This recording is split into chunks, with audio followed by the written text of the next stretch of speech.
Bismillahirrahmanirrahim. Assalamualaikum warahmatullahi wabarakatuh.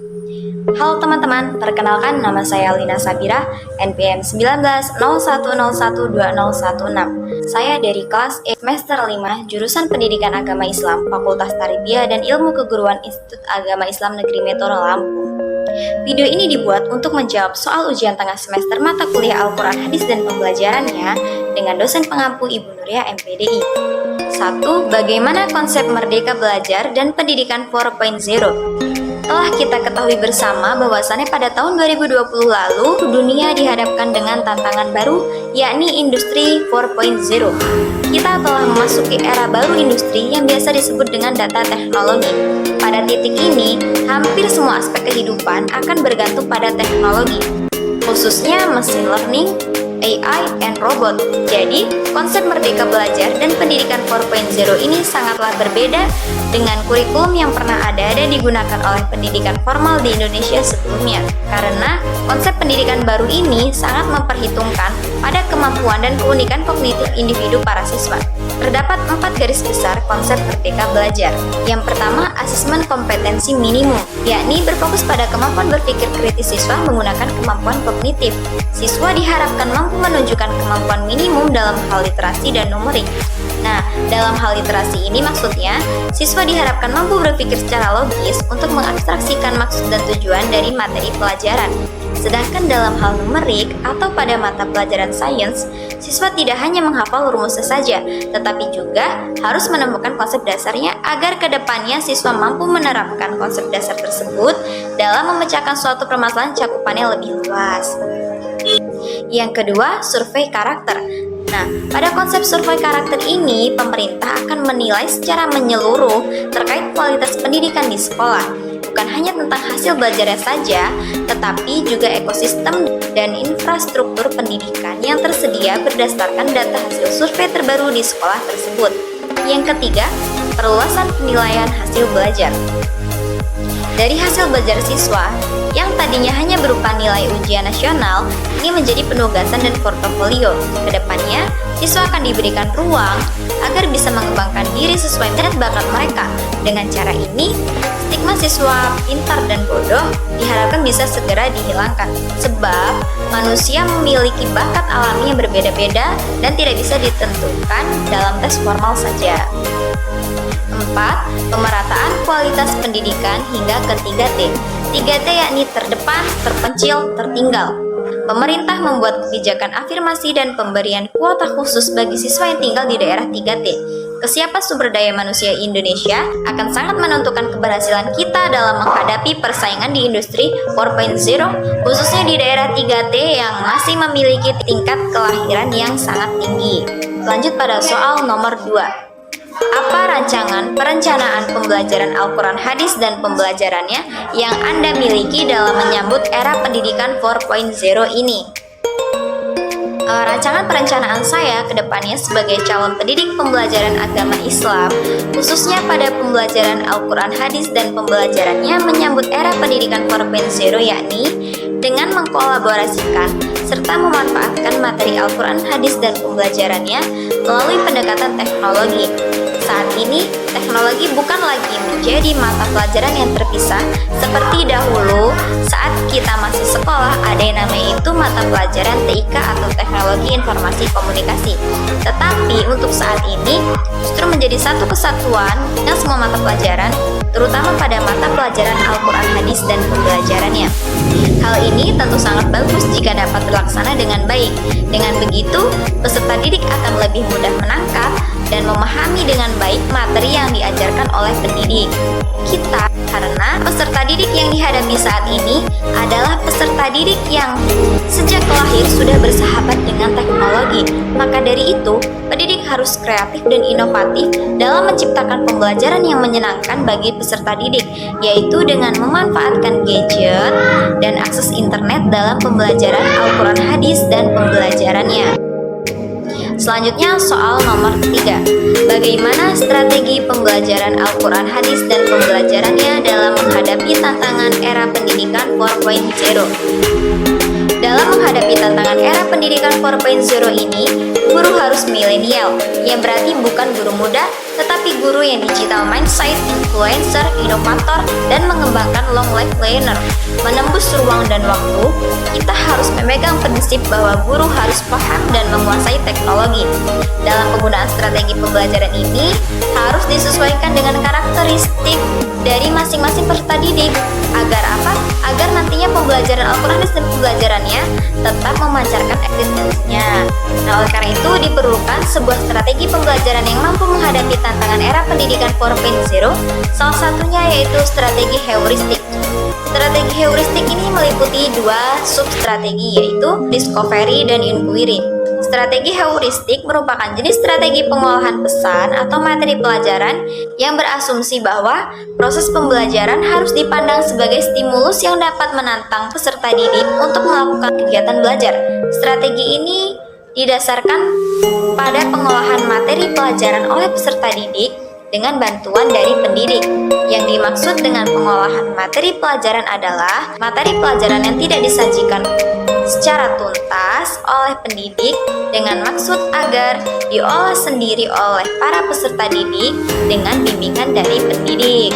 Nah, dalam strategi belajar heuristik ini, peserta didik yang melakukan proses pengembangan intelektual dalam upaya memecahkan suatu permasalahan. Peserta didik sendiri yang merumuskan suatu masalah, mengumpulkan data, menguji hipotesis, dan menarik kesimpulan, serta mengaplikasikan hasil belajarnya.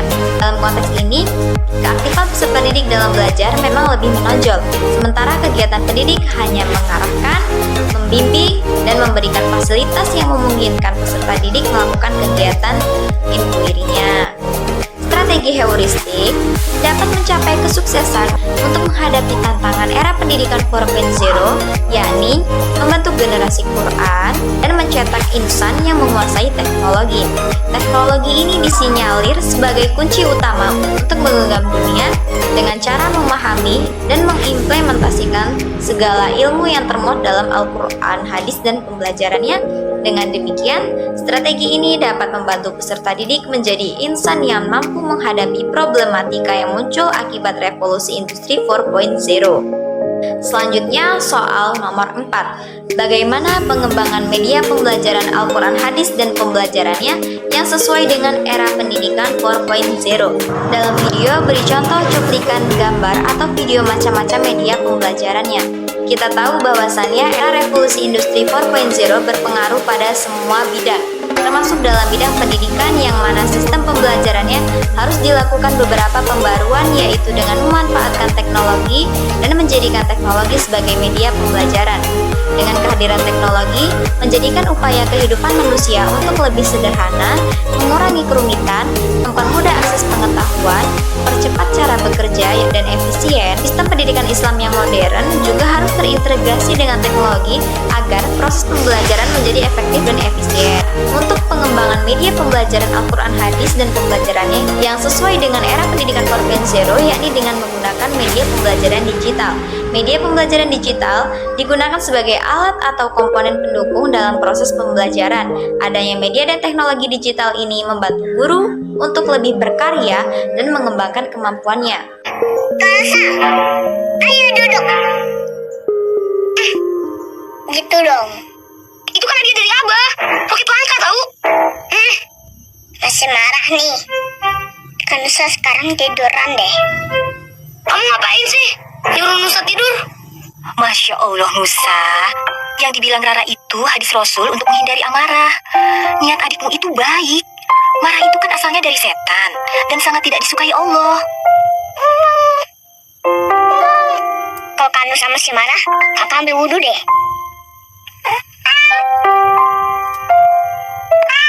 Astagfirullahaladzim. Iya, Nusa maafin deh. Nusa gak mau marah lagi. Dasar kucing gembul. Hebat kamu.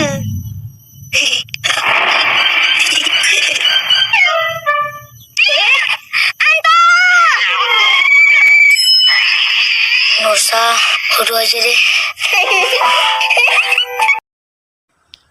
Yang terakhir, soal nomor 5, apa pendapat Anda yang tentunya didukung dari berbagai teori yang kuat terkait evaluasi pembelajaran Al-Quran Hadis dan pembelajarannya dalam suasana yang berdampingan dengan COVID-19. Di masa pandemi COVID-19 ini, semua aktivitas tidak dapat berjalan dengan normal sebagaimana yang direncanakan dan diharapkan sebelumnya, termasuk kegiatan pembelajaran. Saat ini, dunia pendidikan kehilangan ruang kelas, yang mana biasanya pembelajaran dilakukan secara tatap muka di sekolah harus digantikan dengan pembelajaran di rumah atau jarak jauh melalui teknologi dalam jaringan atau yang biasa disebut dengan daring. Sehingganya, guru harus memanfaatkan teknologi untuk bisa melanjutkan pembelajaran. Guru dituntut tetap melaksanakan tugas secara profesional melalui pembelajaran jarak jauh dengan berbagai media sosial untuk keberlangsungan hak belajar siswa dalam pengajaran serta memastikan semuanya berlangsung sesuai sasaran kompetensi yang diharapkan, yang bisa dilakukan dimanapun, kapanpun, dengan siapapun sesuai dengan konsep merdeka belajar.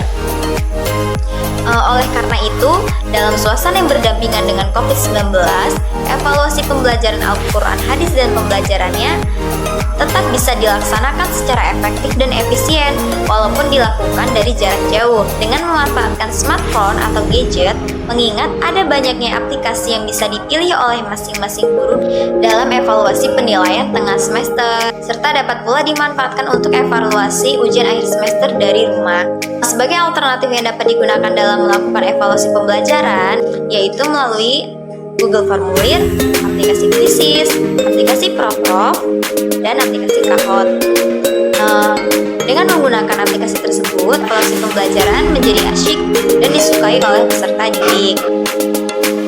Belajar memang tidaklah selalu mudah, tetapi inilah saatnya guru berinovasi dengan berbagai macam cara dengan memanfaatkan teknologi informasi dan komunikasi.